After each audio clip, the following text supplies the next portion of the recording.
வணக்கம். இது லங்கா பயரின் இரவு நேர பிரதான செய்திகள். வாசிப்பவர் கணேசராஜா மயூரன். செய்தியாசிரியர் சதாசிவம். விரிவான செய்திகளுக்கு முன்னர் முதலில் தலைப்புச் செய்திகள். ஸ்ரீதரனின் அறிவிப்பால் கலங்கி போயுள்ள தமிழரசு கட்சி. இனி தமிழ் தேசிய அரசியலில் நடக்கப் போகும் மாற்றங்கள் என்ன?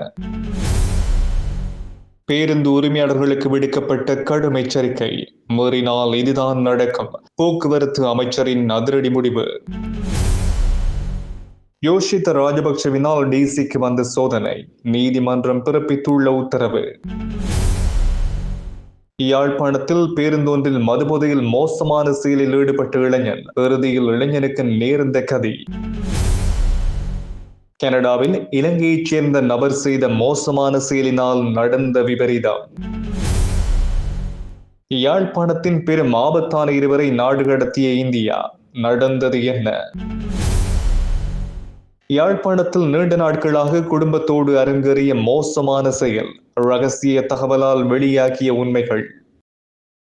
இனி விரிவான செய்திகள். போதைப் பொருட்களுக்கு அடிமையாகிய சாரதிகளை சேவையில் இணைத்துக் கொள்ளும் பேருந்து உரிமையாளர்களுக்கு போக்குவரத்து அமைச்சர் எச்சரிக்கை விடுத்துள்ளார். இதன்படி போதைப் பொருட்களுக்கு அடிமையானவர்கள் சேவையில் இணைத்துக் கொள்ளப்படுவார்களா என பேருந்து உரிமையாளர்களின் வாகன அனுமதி பத்திரம் ரத்து செய்யப்படும் என்று அமைச்சர் குறிப்பிட்டுள்ளார். போதைப் பொருட்களுக்கு அடிமையாகிய சாரதிகளை எத்தகைய சந்தர்ப்பத்திலும் சேவையில் ஈடுபடுத்தக்கூடாது என்றும் போக்குவரத்து அமைச்சர் பிமல் ரத்நாயக்க அறிவித்துள்ளார். அதிக அளவிலான பேருந்து சாரதிகள் போதைப் பொருட்களை பயன்படுத்தியமை அண்மைய காலங்களில் நாடு முழுவதும் நடத்தப்பட்ட சோதனைகளில் தெரிய வந்துள்ளதாகவும் இதன்பொழுது அவர் குறிப்பிட்டுள்ளார். முன்னாள் ஜனாதிபதி மஹிந்த ராஜபக்சவின் மகன் யோஷித்த ராஜபக்ஷ மற்றும் அவரது பாட்டி டெய்சி ஃபர்ஸ்ட் ஆகியோருக்கு எதிராக சட்டம் அதிபர் தாக்கல் செய்த வழக்கினை ஏப்ரல் மாதம் 24ஆம் தேதி மீண்டும் விசாரணைக்கு எடுத்துக் கொள்ள கொழும்பு மேல்நீதிமன்றம் இன்று உத்தரவிட்டுள்ளது. இந்த வழக்கு கொழும்பு மேல்நீதிமன்ற நீதிபதியின் முன்னிலையில் இன்று விசாரணைக்காக எடுத்துக் கொள்ளப்பட்டது. பண மோசடி தடுப்புச் சட்டத்தின் கீழ் இவர்கள் குற்றம் புரிந்துள்ளதாக குற்றம் சாட்டப்பட்டு வழக்கு தொடரப்பட்டது. பிரதிவாதிகள் சார்பில் முன்னிலையாகிய அரசு வழக்கறிஞர் பிரதிவாதியான டெய்சி ஃபோரஸ் விசாரணைகளை தாங்கும் அளவுக்கு ரீதியாக தகுதியானவரா என்பது குறித்து கொழும்பு நீதிமன்ற மருத்துவ அதிகாரி மூலம் கோரப்பட்ட மருத்துவ அறிக்கை இன்னும் பெறப்படவில்லை என்று நீதிமன்றத்துக்கு அறியப்படுத்தினார். இதன்படி தொடர்புடைய விசாரணை அறிக்கை கிடைக்கப்பெறும் வரையில் வழக்கை விசாரிக்க வேறு தேதியை வழங்குமாறு அவர் நீதிமன்றத்தை கோரியிருந்தார். முன்வைக்கப்பட்ட கருத்துக்களை பரிசீலித்த நீதிபதி வழக்கினை ஏப்ரல் மாதம் 24ஆம் தேதி மீண்டும் விசாரிப்பதற்கு உத்தரவிட்டுள்ளார். யாழ்ப்பாணத்திலிருந்து வவுனியா நோக்கி பயணித்த இலங்கை போக்குவரத்து சபையின் பேருந்தின் நடத்துனரை மதுபோதையில் தாக்கிய இளைஞர் ஒருவர் கைது செய்யப்பட்டுள்ளார். யாழ்ப்பாணத்திலிருந்து வவுனியா நோக்கி பயணித்த பேருந்தொன்றில் மது அருந்திவிட்டு பேருந்தின் மிதிப்பலகையில் நின்றவாறு பயணித்தவரை நடத்துனர் பேருந்திலிருந்து இறங்குமாறு கூறியுள்ளார். இதனால் நடத்துனருக்கும் மதுபோதையிலிருந்து இளைஞருக்கும் இடையில் முருக நிலைமை ஏற்பட்டது. இதன் பொழுது இளைஞர் நடத்துனரை தாக்கியுள்ளார். இதனையடுத்து அங்கிருந்தவர்கள் இளைஞரை மடக்கி பிடித்து யாழ்ப்பாண போலீசாருக்கு அறிவித்துள்ளனர். இதனையடுத்து சம்பவ இடத்துக்கு வருகை தந்த போலீசார் இளைஞரை கைது செய்துள்ளனர். இது தொடர்பில் போலீசார் மேலதிக விசாரணைகளை மேற்கொண்டு வருகின்றனர்.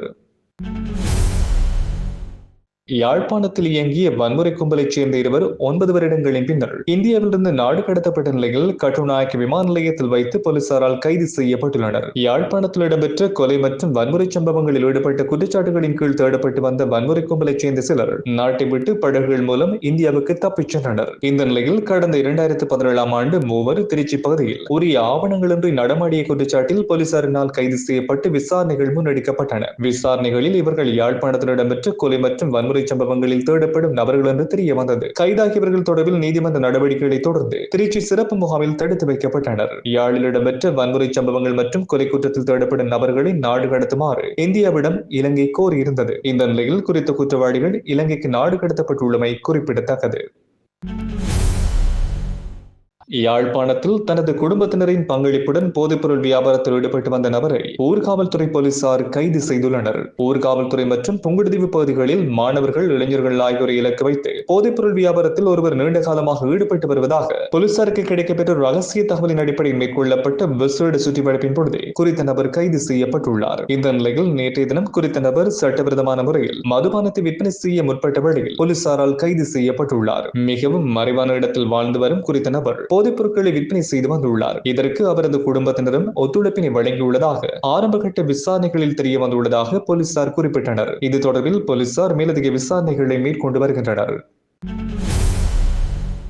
யாழ்ப்பாணம் வட்டுக்கோட்டை போலீஸ் பிரிவுக்குட்பட்ட பொன்னாலை பகுதியில் இடம்பெற்ற விபத்தில் ஒருவர் பலியாகியுள்ளார். இன்னும் ஒருவர் படுகாயமடைந்துள்ளதாகவும் தெரிவிக்கப்பட்டுள்ளது. பொன்னாலை சந்தையிலிருந்து மாதகல் நோக்கி மோட்டார் சைக்கிளில் இருவர் பயணித்துள்ளனர். இதன் பொழுது வேக கட்டுப்பாட்டு இழந்த மோட்டார் சைக்கிள் வீதியோரத்திலிருந்து பனைமரத்துடன் மோதுண்டு விபத்துக்குள்ளாகியுள்ளது. இந்த விபத்தில் மோட்டார் சைக்கிளில் பயணித்தவர்களில் ஒருவர் சம்பவ இடத்திலேயே பலியாகியுள்ளார். மற்றவர் படுகாயமடைந்த நிலையில் மீட்கப்பட்டு சிகிச்சைக்காக யாழ்ப்பாண போதனா வைத்தியசாலையில் அனுமதிக்கப்பட்டுள்ளார். உயிரிழந்தவரின் சடலம் தற்பொழுது காரிநகர் பிரதேச வைத்தியசாலையில் வைக்கப்பட்டுள்ளது. இந்த சம்பவம் தொடர்பாக வட்டுக்கோட்டை போலீசார் மேலதிக விசாரணைகளை மேற்கொண்டு வருகின்றனர்.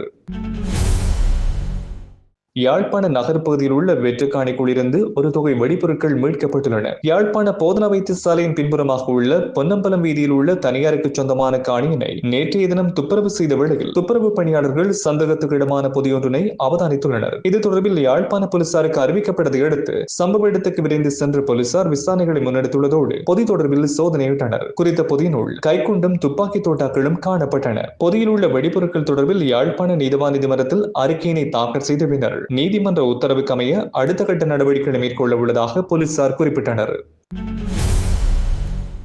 அம்பலாங்குட போலீஸ் பிரிவுக்குட்பட்ட பகுதியில் போலீசாரின் கட்டளையை மீறி சென்ற லொரியொன்றின் மீது இன்று போலீசார் துப்பாக்கி பிரயோகத்தை நடத்தியுள்ளனர். அம்பலாங்குடை திசை நோக்கி பயணித்த சந்தேகத்துக்கு இடமான லொரியொன்றினை பரிசோதிப்பதற்காக போலீசார் நிறுத்துமாறு சைகை செய்த வேளையில் அந்த லொரி போலீசாரின் கட்டளையை மீறி நிறுத்தாமல் முன்னேறி சென்றுள்ளது. இதன் பொழுது போலீஸ் அதிகாரிகள் லொரியை பின்தொடர்ந்து சென்று நிறுத்த முற்பட்ட வேளையில் லொரி தொடர்ந்தும் தப்பியோட முயன்றமையினால் இவ்வாறு துப்பாக்கி பிரயோகம் மேற்கொள்ளப்பட்டுள்ளது. குறித்த லொரியினை பரிசோதித்த வேளையில் அதில் 10 பசுக்களும் 4 எருமை மாடுகளும் இருந்துள்ளதாக தெரிவிக்கப்பட்டுள்ளது. லொரியில் இருந்த 2 சந்தேக நபர்கள் 5200 மில்லிகிராம் ஐஸ் வகை போதைப்பொருளோடு கைது செய்யப்பட்டுள்ளனர். கைது செய்யப்பட்ட சந்தேக நபர்கள் அக்குரச மற்றும் வேறுவழி பிரதேசங்களைச் சேர்ந்த 42 மற்றும் 46 வயதினை உடையவர்கள் என்று தெரிவிக்கப்பட்டுள்ளது. லொரியின் சாரதி மற்றும் மற்றொரு சந்தேக நபர் தப்பியோடியுள்ளதோடு அவர்களை கைது செய்வதற்கு அம்பலாங்குடை போலீசார் மேலதிக விசாரணைகளை மேற்கொண்டு வருகின்றனர்.